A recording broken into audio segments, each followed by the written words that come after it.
Hello guys, and welcome back to MS Tech Tutorials, and in today's video I'm going to be showing us how to fix the error code NP-102955-2, and basically it is cannot connect to the server. Network features for this game or app can't be used until console connects to the server.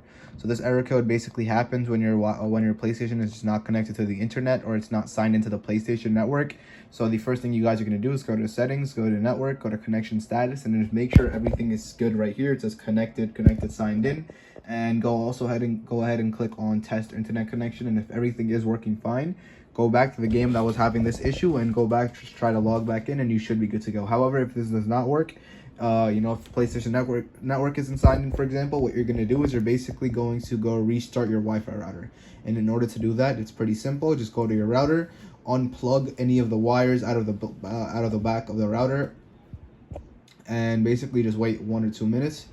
Once you're done waiting, go ahead and replug the wires back in, and then you should be good to go. And then also, once you do that, make sure you turn your PlayStation off. You can either turn it off or restart it, but I would just recommend turning it off and then turning it back on. And then you will notice that your PlayStation network has now been signed in, and you should be good to go. And once you do that, you can go ahead and log in back to the game, and you should be good to go. So yeah, that is it for the video. Thank you guys for watching. Make sure to give the video a thumbs up, subscribe to the channel, and have a great day.